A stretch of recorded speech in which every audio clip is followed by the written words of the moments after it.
All right. Welcome, SciCommers, to our last mentor chat of 2023. And today we will actually be joined by some old and new friends. As you can see on your Zoom screens, we have Berly McCoy, who is the current assistant producer of Shortwave and also former SciCommers OG. We've also got Regina Barber, who's also a SciCommers friend, who is currently the scientist in residence at Shortwave. And then we are joined by a new friend, Audrey Nguyen, who is the associate producer of Life Kit. And so I think we will start with Audrey because you're new for introductions. Yeah, hey, I'm Audrey Nguyen, she, her. I've been working at NPR for almost 5 years now. I have a range of experience across programming, which is like our podcast, and also in the newsroom working on news magazines like Morning Edition and Weekend Edition. And I've done some other stuff before that, but I'm excited to be here to talk to y'all about getting started in audio. And then I think we'll go with Regina. I was going to put my pronouns in there too. Regina Barber. And yeah, she, her. I actually met Berly through a SciCommers kind of event. It was back when it was Joe's big idea. I think that's how we met, right? I'm pretty sure it was through conference. Yeah. But it was through this stuff, I think. Yeah. Yeah. This has been a great network. Yeah. And yeah, I don't know. What else am I supposed to say about myself? I have a PhD in physics, but I have a focus in astrophysics, and I was in academia for a pretty long time. Like counting the last couple years of my grad school and teaching at a community college, about a dozen years. And then after that decade, I came and worked at NPR, and it's been where I'm actually there right now. You can see like there's a giraffe and a fake toilet, and I'm at NPR's headquarters right now. We'll end with Berly. And I'm Berly, also she, her. I work on the podcast Shortwave now, and I'm still this far in, a little bit starstruck for how I got here. It was kind of like a happy accident. I also have a background in science. I have a PhD in biochemistry, and in between PhD and NPR, I decided to be a freelance science writer, and had a bunch of different positions and gigs, and landed slowly but surely at NPR. And so I definitely have a different, I think everyone, just like science with audio, you find everyone has kind of a different path. Not 100% of people go to journalism school and then go straight to audio. So I can talk about my path in more detail, and the tips that I have used for getting into audio. Thank you, Berly. Thank you, guys. I think so. A first question would be to Berly, because you opened yourself up to it, about sort of your path from writing to audio production. Yes. Yeah. So I didn't realize I would have to actually think about this. Let me rewind. I think mainly it was because I got involved with Joe and Joe's big idea and the SciCommers, and I don't know how much background to give on that. Basically, the BU SciCommers came from the NPR SciCommers, which was started by a reporter at NPR, and his goal was to bring together graduate students virtually to help them become better communicators. So he's traveling around the country, first himself, and then Maddie Sophia, who was previous host of Shortwave, and previous coordinator of this program. And they were just kind of spreading the word about this community, and that's where I learned about it. And I think that was one of the happy accidents, right? That's not going to be a path somebody takes here specifically, but the takeaway is that even though I was, in the middle of my PhD, I saw something I was interested in, and I just kept at it. I kept in touch with Joe. I reached out to him to visit DC, just like created this relationship. And then over time, because I was involved, it led to me being one of the Slack captains, and that led to me being coordinator. And that, because I was always looking for more opportunities, led me to fact checking for shortwave, and then asking if maybe they might teach me to produce on the side, even though I knew my contract was ending. And then another opportunity came up. So I think in a lot of stories that you hear people piecing their career together in a different kind of way, you'll hear elements of, well, it was just this opportunity that I had at this time and I jumped at it. So keeping an eye out for, it'll be different in your path, but something like that. So I really didn't have experience in audio. That shortwave taught me all that I knew. Berly, is there anything, I guess specifically in audio that you, what is the word? That you like latched onto, while you were learning? Like the thing that I liked the most, or that I thought I was good at, or like that? We'll keep it positive. What you like the most, yeah. I don't know if I could describe that. I don't know. Gina or Audrey, do you have an answer to that? I can talk about why I like audio as a medium. It's just really intimate. Like you're literally in people's ears, and just the things that you can do sonically can be really immersive. And you're just having people listen, and you can do some just really cool creative things. I'm also a big multitasker, even when I shouldn't be sometimes, and I love being able to like listen and do things as well. I think it's just a really fun medium. I think Burley's really good at putting the words together that like you're gonna hear. Like Burley's really good at like how would you say that? How would you actually say that? Instead of like it's very hard, I think, and it wasn't obvious to me when I started at NPR. It's so hard to translate what you're used to writing, like this formal writing, especially as scientists, right? We're like explain everything, every detail, be concise, be technical, and actually write it in a way that you would say it, like you would tell some story. And I think Burley is very good at putting that story together. And I remember the first couple weeks working with Berly, she'd be like, yeah, I don't understand what you're saying here. Can you explain this? And she'd ask me a question that was like about what we were talking about, what I wrote or something. And like, I think audio is harder than writing, I think, because you really have to like, I learned this from another editor, like you have to have one line bleed into the next line. Like when you're writing an article, they can go back and like go back to the first graph, right? They can go back to the nut graph and be like, oh, did I miss something? But when you're listening, it's in real time. You can't go back, right? And I think Burley is really good at that. I don't know if that's what she likes, but Thank you. I like compliments. I'll take compliments. But going to what you said about, really getting to the meat of like understanding something. I think one of the positive things about audio, even though it is hard, is if you write something and then you say it out loud, you can hear if that's going to cut it for the audience you're talking to. And so in that way, the conversations that Gina and I have are really fruitful, because all I have to do is just say, why say that again. And then that's your product. If you're writing an article for a popular science magazine and you don't read it out loud, you should definitely do that, even if it's not audio. But audio just gives you kind of that leg up to be able to explain things better and be more conversational.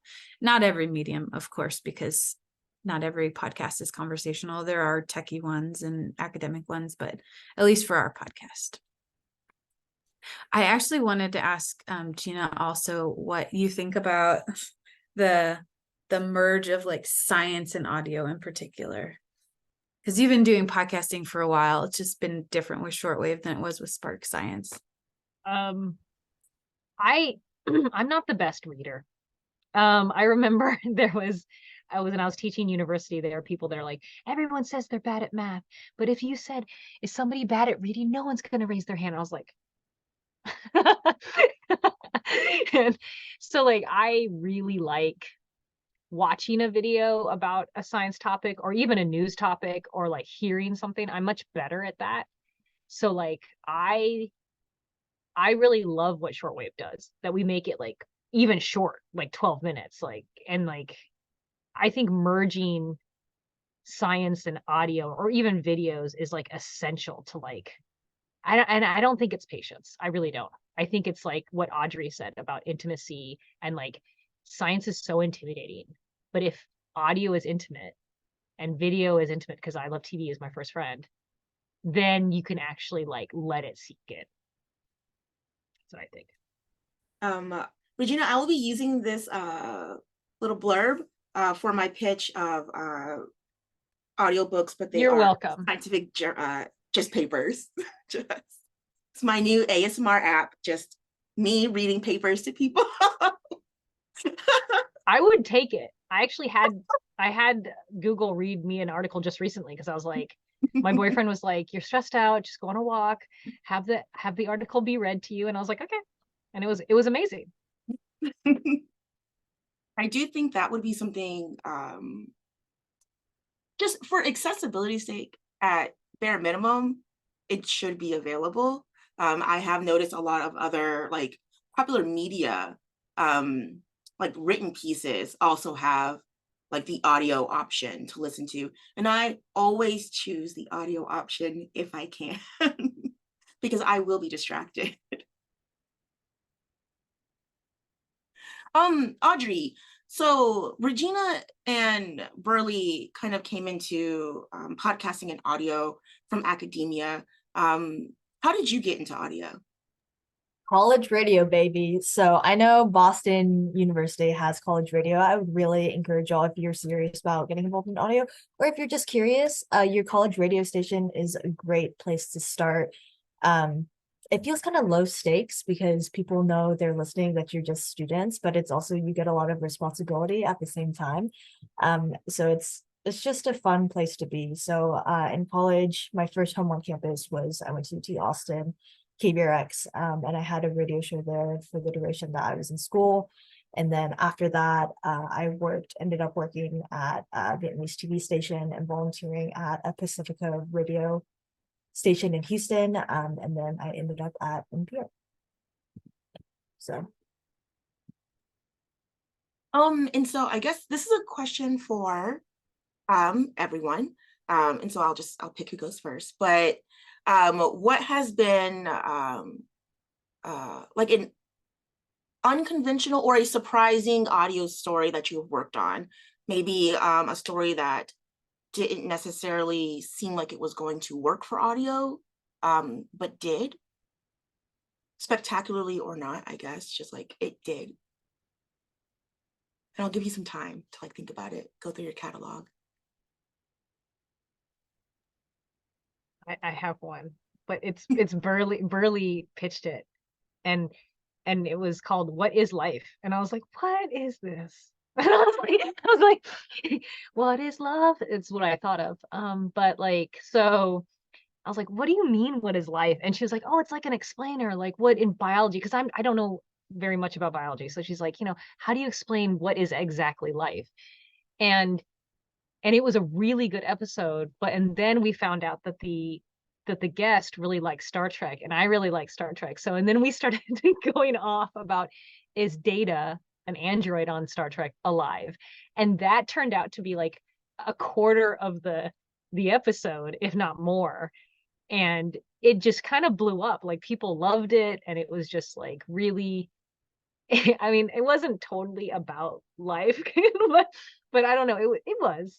So like she gave us all these criteria of what is like biologically life, and then we like applied them to Data at the very end, and it was just this like fortuitous, like fun, accidental thing that happened, and Burley and I had a great time, and I really liked that episode. That's the first thing that came to my mind, Tyler, when you asked that.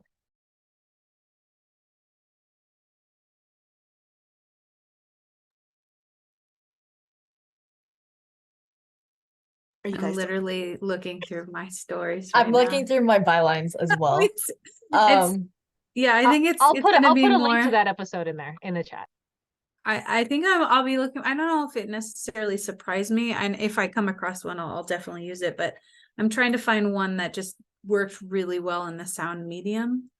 I guess we did one. This was Gina. Was this yours or Marge's? The particle shrine turning cosmic rays into. It was her pitch, but we worked on it together because it's like a physics guy.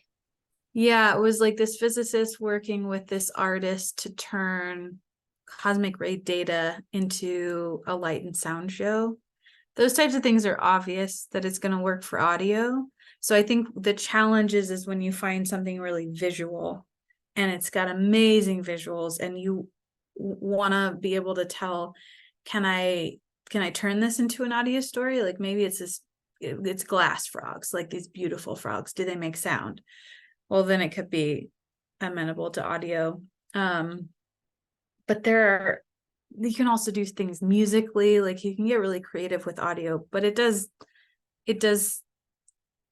kind of put you in some kind of box because you can't use video.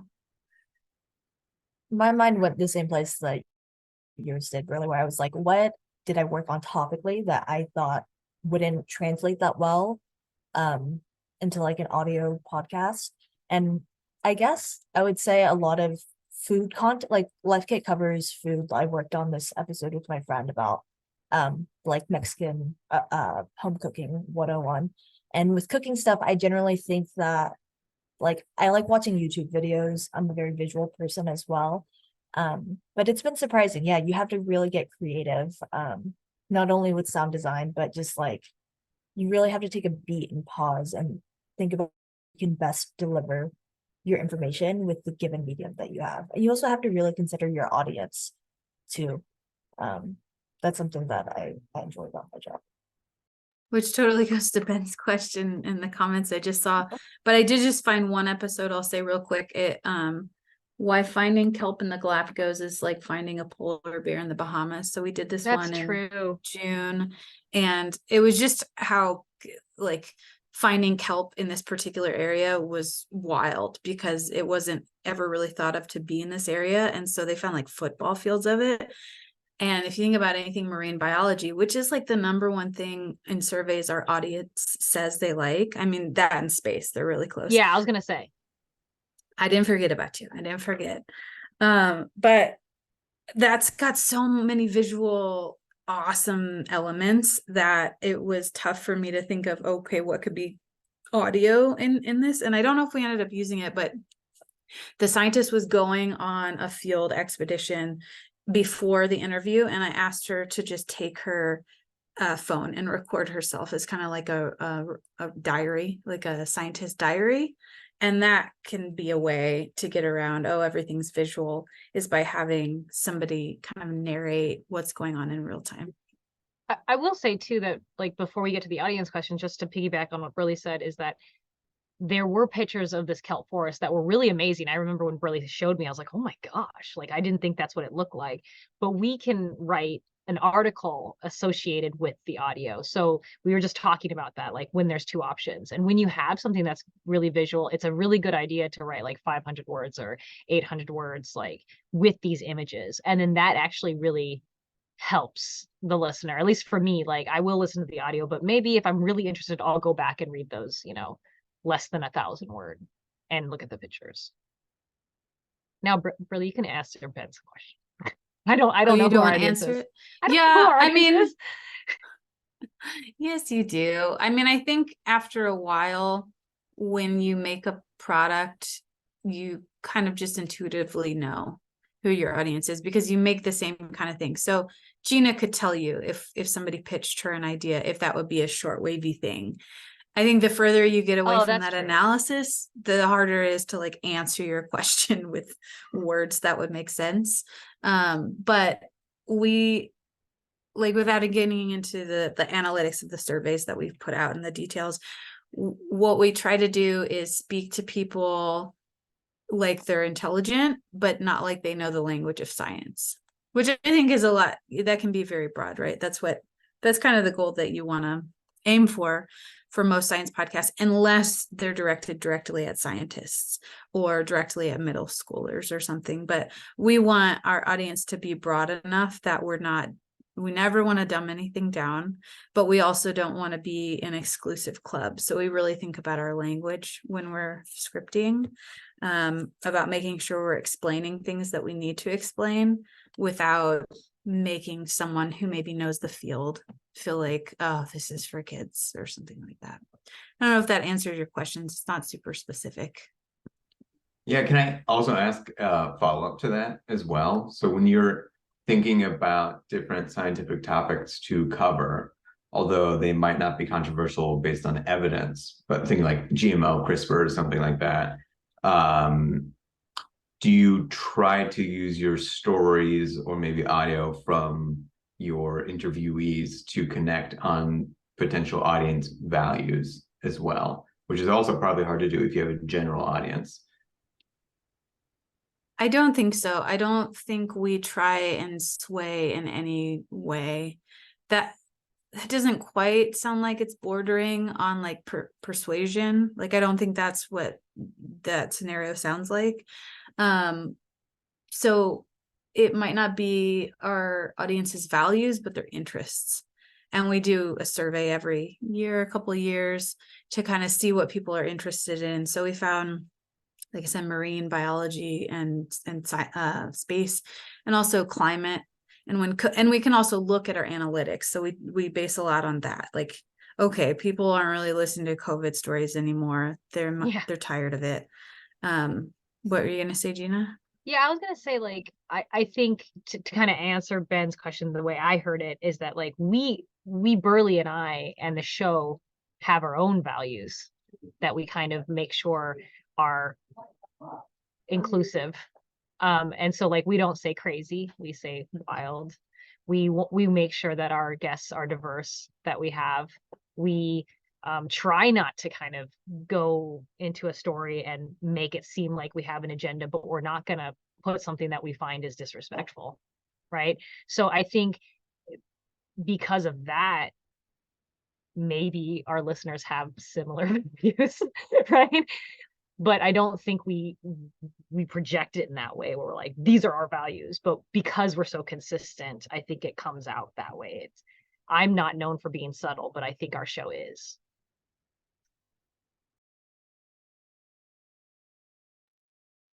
Thank you. Ben, do you have any more questions? I mean, I could go on. I mean, Ben, if no one else asks, I'll keep talking. This happens every time. So if you've got some, I say ask them. Well, I think this is interesting. So you brought up COVID before. mRNA vaccines are widely safe, effective. But even bringing up the idea of an mRNA vaccine could possibly lose audience. And maybe it's already self-selected depending on listenership beforehand. But it's not, I wouldn't say like it's persuasive to bring up the effectiveness, but there's a strategy probably behind of having a story be made about mRNA vaccines without losing audience member who might be hesitant in that area. But I'm just curious about how that process might work. Yeah, I think NPR science audience is very skewed toward not being turned off from hearing information about that. So that's one thing. And the other is that we do really think about anything that we put out that's might be controversial. Like, we want to make sure we're not putting out episodes to cause a shitstorm. But if there is a controversy and it has some solid evidence, then we'll go into it. So 2 examples are, we featured science verses. We had science verses on the podcast. I don't even remember what it was because it was more than 2 hours ago, but they, deal in controversial things. So we pulled them on the pod because they had done a lot more than we would have been able to do. That's the other thing. We can't do super deep dives because we're once daily, now sliced to 3 days a week, but still it's hard to go deep for some of those episodes. And then we were thinking about doing an episode on LK. What was it? 199. LK99 And superconductor. at the time, Yeah. which this was like before kind of it all fell apart. At the time, we really put in some time thinking about it. It wasn't necessarily the conversation of what our audience want to hear or not hear about it. Is the type of thing we would do. It was, is this solid enough for us to cover right now, or should we let it breathe? Because other places in NPR that can be all newsy all the time, we're covering it. So we decided to put a hold on it. And I think in both of those cases, it was the right decision. So yeah, we definitely take our audience into account, but I think we just know at this point who our audience is for what we cover, which takes time and is a really important step if you're thinking about, making your own show. Yeah, Audrey, you brought up audience. I would love to know what Life Kit thinks about this. Yeah, so I would say at NPR we have a larger push to reach younger and more diverse audiences, and that's something that's really important for Life Kit. So like Gina was saying, part of the way that we do that is it's important to us to speak to and elevate experiences that maybe haven't been traditionally covered in public media before. So we're very cognizant of what kind of experts we're platforming, their life experiences, their demographics. Yeah. And we think about Life Kit is it's really different from shortwave because we're service journalism. So everything we do has audiences front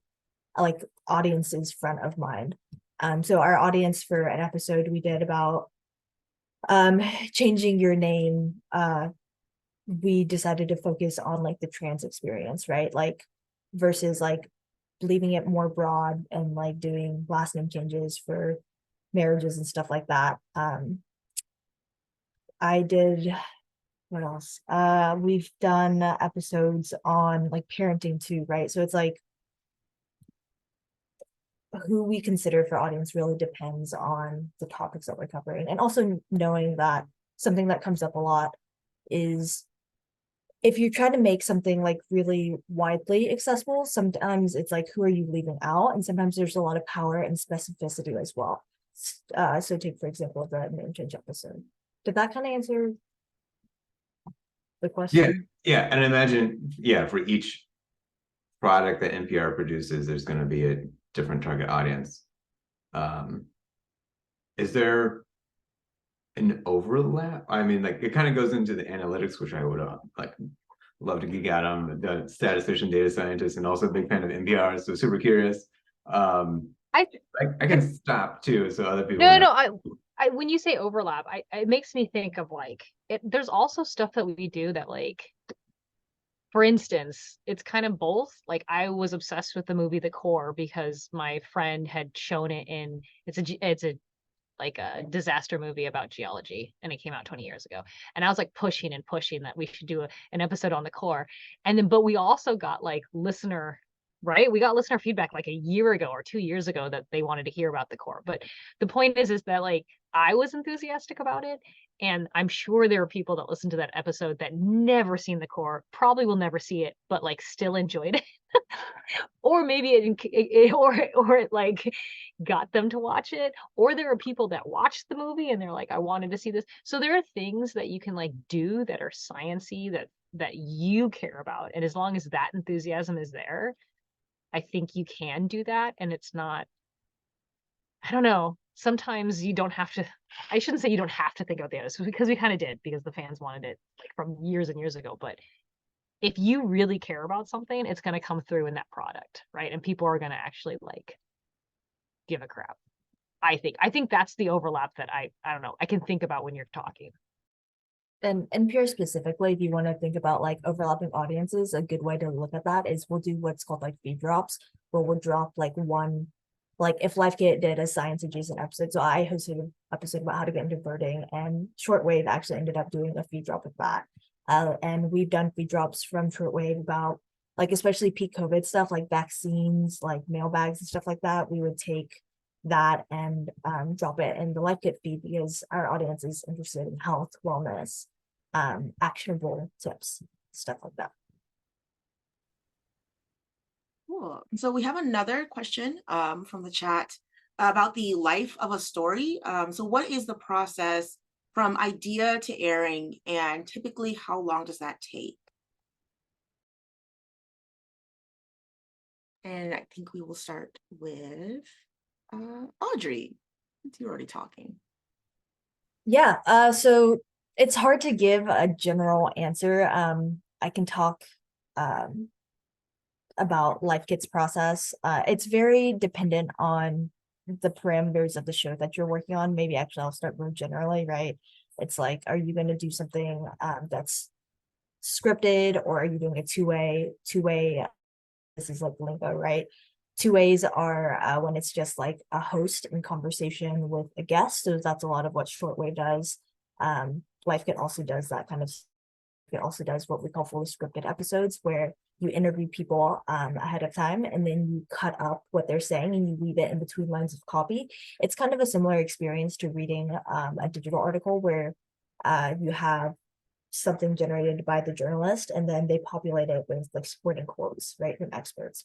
So that's what we call fully scripted episode.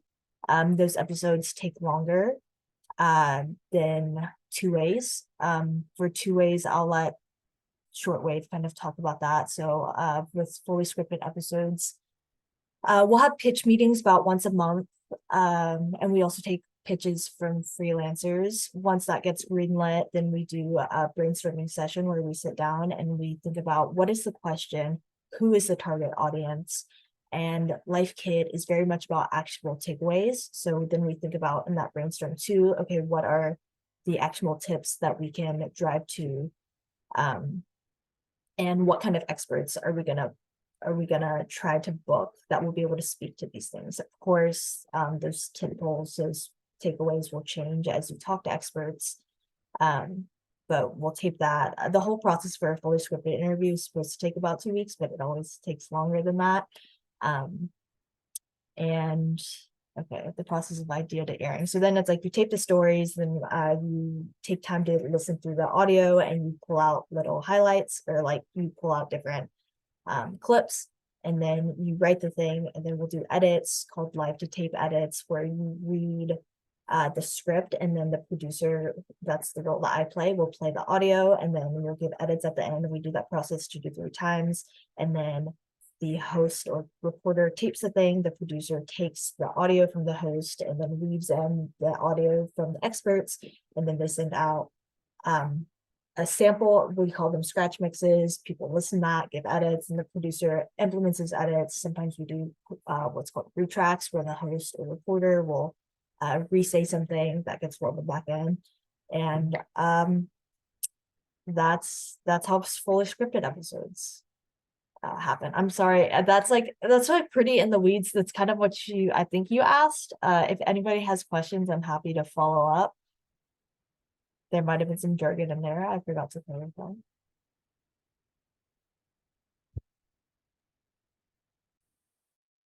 Gina, I was gonna see if you wanted to talk about two ways. Okay, yeah. Like being like how much time we spend on questions and stuff. Yeah, so usually like somebody's like, let me pick one. It makes me think of controversy, because Ben had asked about controversy. We did an episode on the court process. So how to actually turn like kind of crappy iron into really awesome iron. And this was patented back in like the 1800s. And it turned out that the guy who patented it, this white British man, actually stole the idea from Black Jamaican metallurgists. And there's like documentation. This is not something we made up. Like, this actually happened, right? And I just got an email from her saying that she's been getting a lot of pushback, and we haven't gotten any that I know of, so that's awesome. But the point is that like, I think somebody had suggested this to us. We found this researcher. Once she said yes, that she was interested, we always pre-interview somebody, because we want to make sure this person is like going to be energetic and fun to talk to in our episode. And if that pre-interview goes well, we before we interview them, me, Berly, or me and somebody else, we'll get together and we'll write questions and we'll be like, what is the format that we want of this interview? And we all kind of do it all together, which is great because I don't think I could do it by myself.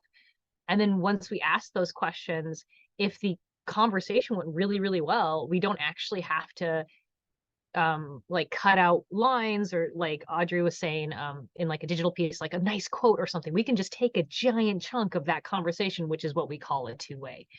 And then so like most of the episode will be just us having a nice conversation where we have a giant chunk and maybe we take out some of the chunks in the middle of the conversation, but overall it's, you kind of make it sound like it's a conversation. It does take a lot of time. Berly does a lot of editing and a lot of cutting of the audio, which is called cutting tape. I've been learning all the terminology. And then we kind of write a script around that conversation where we introduce the topic and then we come out of the topic.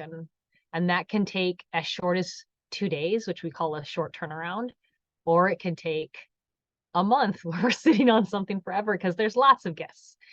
But usually the average takes us about, I would say 4 days, 4 or 5 days. What would you say, Berly? Yeah, I think it can vary. I see Liv also asked, what's the general turnaround? I think we can do something in 4 days. That is a little bit tight. I might give it like a week and a half from like I'm thinking about this idea to it's published. Right. That's true. We can from that.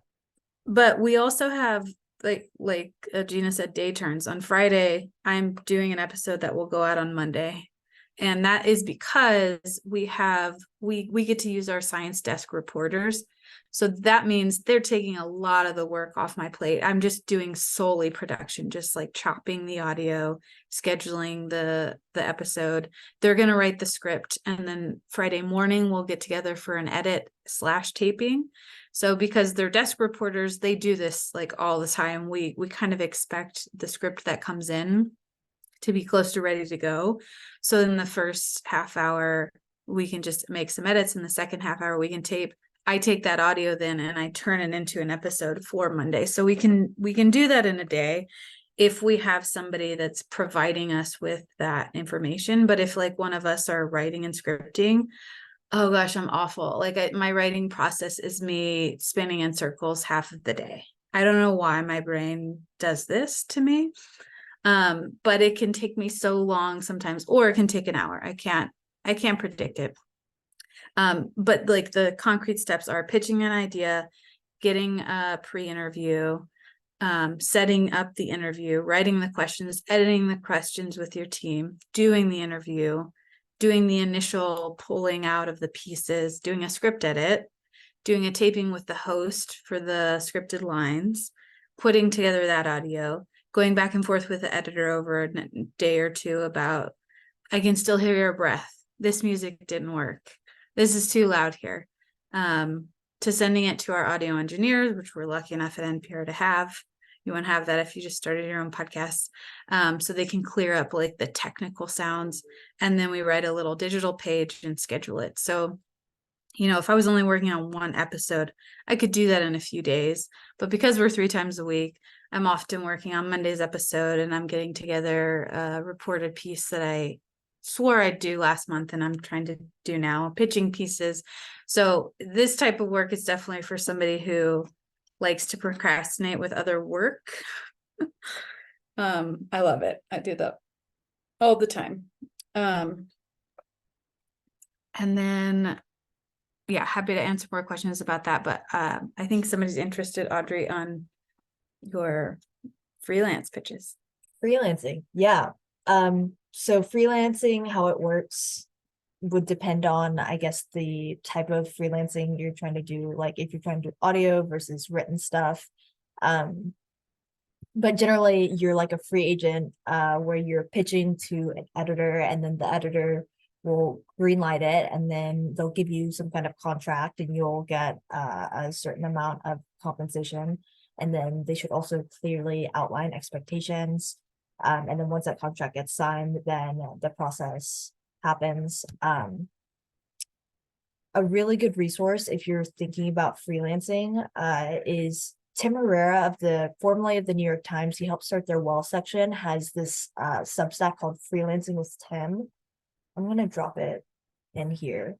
I think he just started to get active too, and he has like 60 something pitch guides. Let me look for it. 60 plus pitch guides for pitching Vox, sorry, not Vox, Vox, Nat Geo, Wired, BBC, Walpo, stuff like that here. Yeah. He's also got, I think if you subscribe to his Substack, you can see like his previous like workshop videos on it.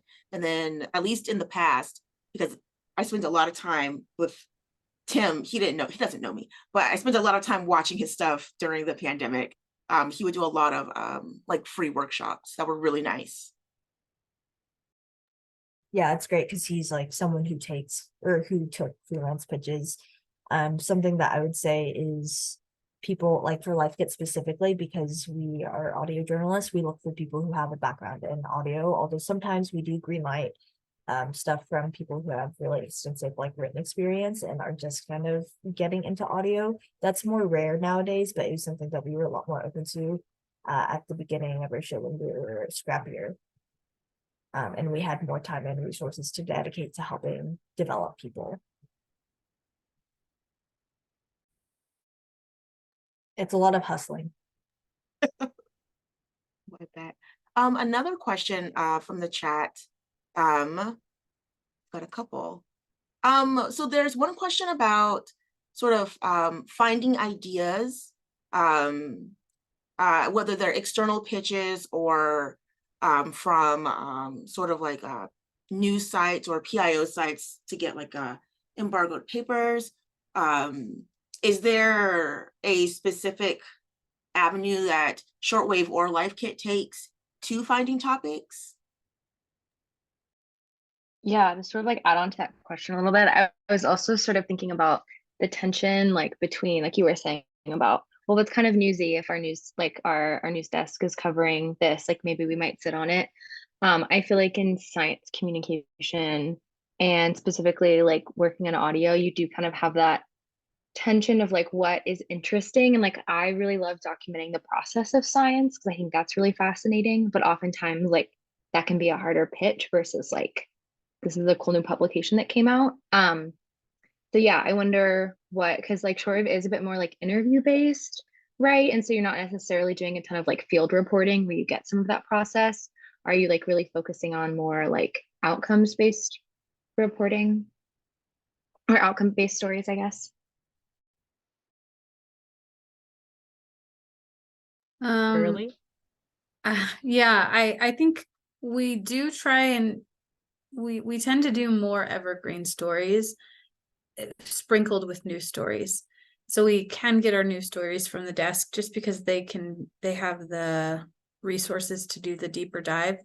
But also sometimes the higher ups are like, this just what did we do yesterday? The earthquakes? Like that was something we did one on moved Iceland. We did that like in, I feel like it was less than 24 hours. Yeah, that was really quick. And so we've been doing more of those because we kind of have the know-how now. We have our process down.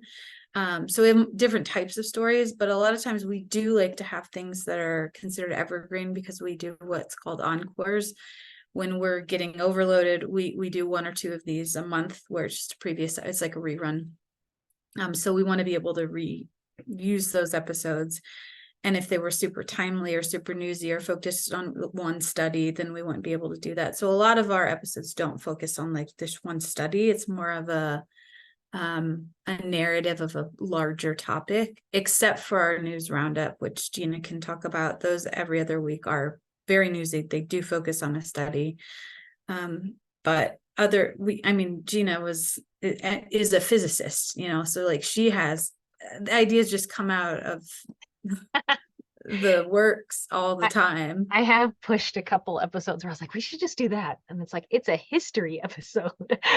Like my first year at Shortwave, almost all of my pitches, Berly will attest to this, were about history. I was like my beat. I was like, did something on the Venus transit. I don't know if you all know about that. That's one of my favorite episodes. I did it on like the 1859 solar storm. I was just, so I think, like I said earlier, if you're enthusiastic about something, it's going to come across in a pitch, and I wouldn't just not do it because it's not newsy. And there's a way you can turn that into, I mean, you say it was history, but it was about science, and the history just lent itself really nicely to being able to create a narrative, which is what we try and do in the tops of our episodes, is tell a story. And that's really what anybody who's communicating anything is trying to do, is telling a story at the base level, because that's what's going to keep people's attention. And so anything that has history to it really lends itself to audio, and I think any storytelling. And then sometimes we do history mysteries, which those are fun too. But I actually, Audrey, how does Life Kit come up with their ideas? Because you guys are like doing practical stuff that. And we cover life skills, parenting, money, relationships, mental health, other health. We're really wide-ranging wide-ranging podcasts. The way that we get our ideas also similar. Like I said, we have those once a month pitch meetings. And we kind of think we have like we have like a few different buckets, like health, life skills, parenting, money, and then like kind of other.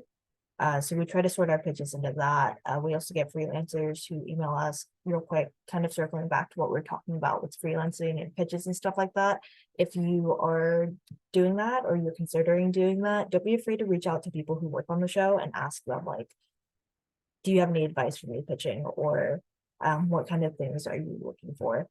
Some people can be really generous with their time and expertise. We do a mixture, like Berly was saying, with shortwave. You do a lot of evergreen stuff. Life Kit also does a lot of evergreen stuff. And evergreen is just like stuff that isn't pegged to something specific that's happening in world events, current events, news, whatever. So like my birding episode, that's evergreen. We tend to rerun that during like migration periods. But it could also go, kind of whenever. And then we'll do New Year's stuff that's pegged to like certain events. So we do a lot of like goal setting stuff pegged to New Year's. New Year's is kind of like Life Kit Super Bowl. People come to us a lot as they're setting resolutions, trying to figure out, how to change their lives for the better. Yeah. Or like newsy stuff, like when the Israel-Hamas war broke out, we adapted a piece that was written for the homepage about how to talk to your children about the conflict. We ended up taping that. So we just really try to think about the needs of our audience in the here and now, and meet those when we can.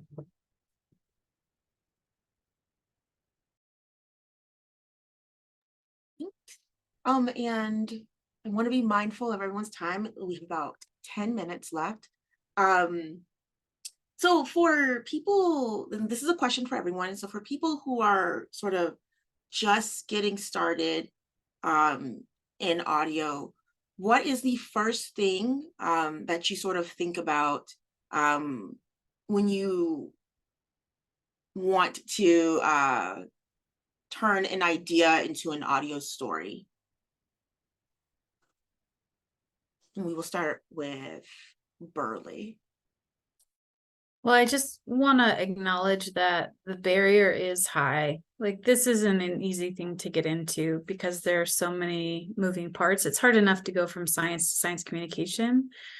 So I just want to acknowledge that. I tried to start my own podcast and I never got it off the ground because as an A-type person, I just couldn't get all my ducks in a row. I couldn't learn everything. And so I think it's like, what do you want to learn? If you really do want a career in audio, there are steps you can take formally to set you up for that. But if you just want to learn more about it, then I think Audrey's advice of the getting involved in radio is a really great first step, because you have people there that you can interact with and teach you and get an experience.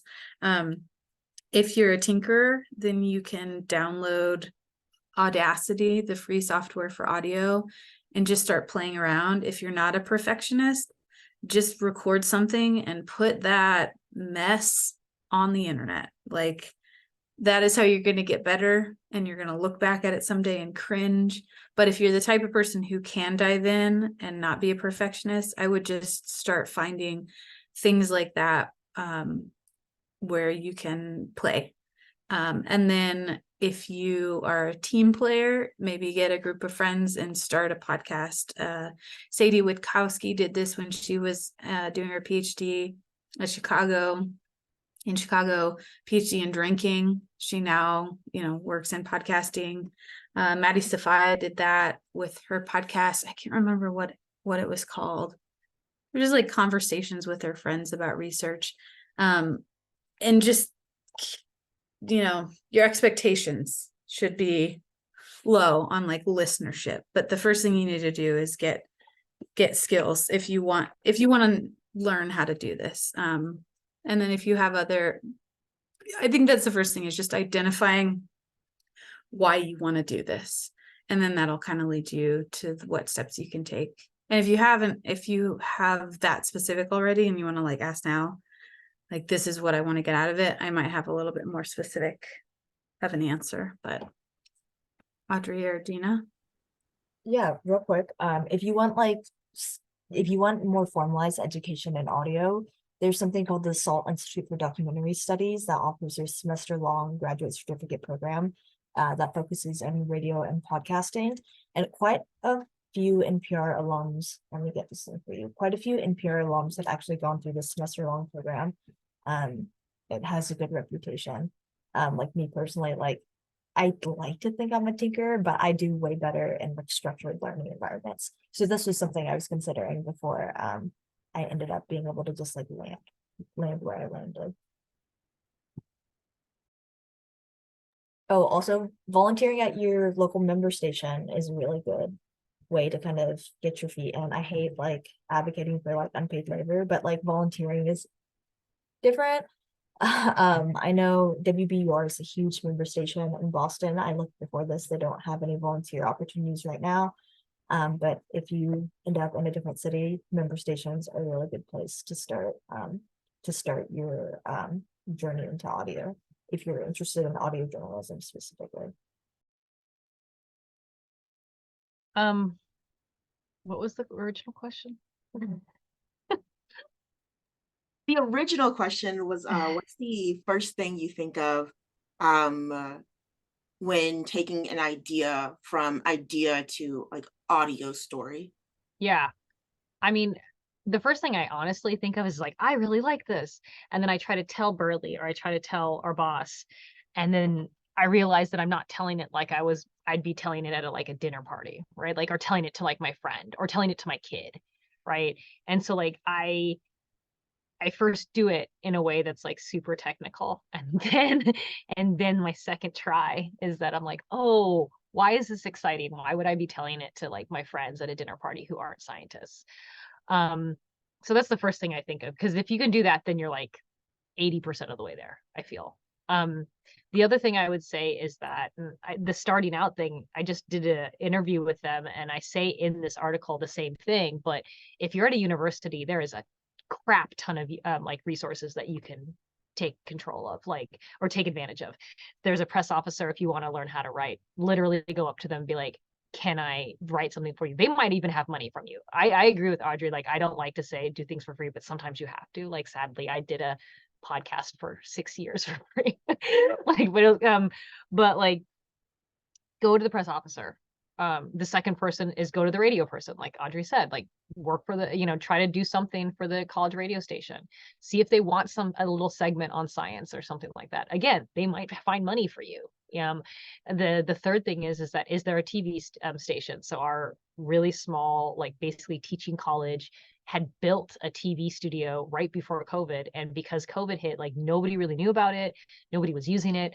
I was the only scientist that was using it for literally 2 years.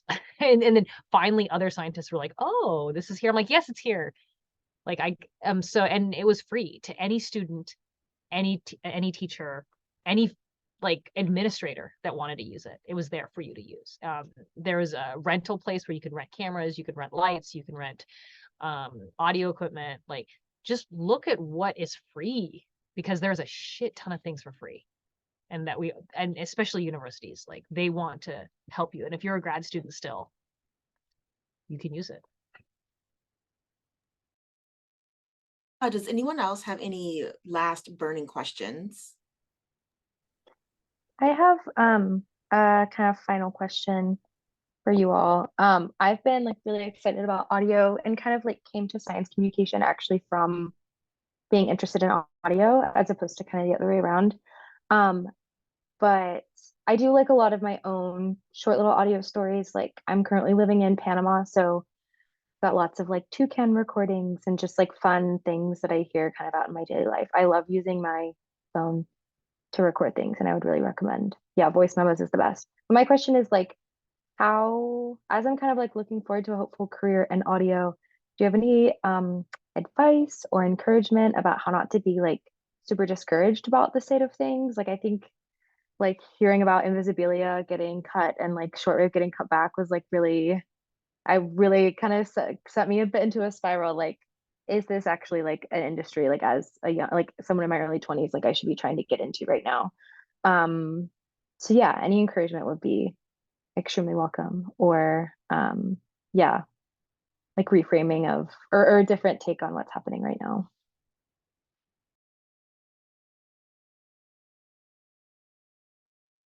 Internships and fellowships, and like I if you have a science background, I would apply to the Jackson Wild Fellowship. I did that, and that really changed my life. Um, there's a huge range of ages, and because the market is so awful right now, the way to kind of what to focus on, I think, is to focus on things that are actually looking for people with science backgrounds, because then you can narrow that down. That's what I would say. Um, and like Berly said, if you're looking for people who are starting something, um, learning as many skills as you can, like how to play with Audacity, cutting tape. Sorry, the sun is coming in, so I'm like getting really close to the camera. And so it's really hard. Finding a job right now is just really, really hard. And I if you are still in grad school, or if you're in undergrad and wanting to go to grad school, there's the Fulbright scholarship. And Fulbrights can actually pay for a master's degree, and they can pay for a master's degree in computer science, in science communication, or in journalism, or something like that. You can propose a project. So like, I think when we get discouraged about one path, we're like, oh, that's the only path. But like, there are like all these other options that if you can like let yourself be slightly open to that, especially in your early 20s. Like I changed my job when I was 40. So, you know, yeah, the mass media fellowship is an option. Yeah, like try to think about things that like you can apply to, especially since you're like an academic already. You're like, I know how to do this, that might help. It might not. Maybe this is terrible advice. I was gonna say, I mean, like to be 100% real, it's hard to be optimistic in audio right now. Like we've been seeing in journalism in general, like loads of layoffs. There's not a ton of audio jobs, but I do see people hiring producers. I would say this, like on a more positive note though, there are still people accepting freelance pitches. Freelancing, it can be kind of precarious. Like, you work as a contractor, you're not getting access, so you're not getting access to like benefits. And also your income can be sporadic, right? But there's still I'm sending another link in the chat. Air Media Association of Independence in Radio. I was looking at it before I hopped today, and there are like freelance pitches, or there's pitch calls for pitches. There's also you can do what's called like temp work, like temporary work, where you're filling in as a producer on a show for X amount of time. Again, you're working on contracts. It seems like a lot of people are moving towards staffing their audio more that way. It's just a cheaper way to staff, but I temped for a while at NPR, and the benefit to temping is you're not stuck in a job, like one job doing the same thing for X amount of time, right? Like temping, there's no like temping, there's a lot of uncertainty and there's a lot of things that suck, but like one of the upsides that I enjoyed is you get to bounce around from the show to show, team to team, and you can learn so much. doing that, because you're just working with a bunch of different people with different experiences and skills. And if you're open to it, you can just soak it all up. I think the two quick things I'd add to that are, I don't know if this is a silver lining or if it's helpful at all, but it's not just audio, it's all of journalism. And the reason that we have a wild deficit in our budget right now is the economy. And that's seen across the board for journalism. So it's not just audio, it still affects audio pretty bad. But then the other thing is, if you know audio is like your life goal, then I would, go to get some training for it. But if you can have a little bit of wiggle room, then I would say don't put yourself in a corner by just doing audio. There are a lot of jobs like at universities where part of somebody's job may be to work in audio and do a podcast, but the thing that you can do right now is just broaden your skills. So don't just only look in audio, also improve your story telling skills, do some written work. The more kind of buckets that you can fill of your skills, the better position you're going to be for any upcoming job. And that could lead to audio. But I don't know how many people who are in audio now said that I directly came through this path from I want to go to audio to I'm in audio now. So if you can be open with it, I think it would benefit you. Well, thank you all for these words. I really appreciated all of your answers to these questions. I'm sure everyone in the audience also appreciated. And so we will end our mentor chat at this moment. So thank you all for attending. This is our last mentor chat for 2023, because one thing Tyler will not do is fight against the holidays. We're currently working on our 2024 lineup, and would love to hear any suggestions that you guys have for guests, because we want to make sure that our mentor chats are serving you, our community.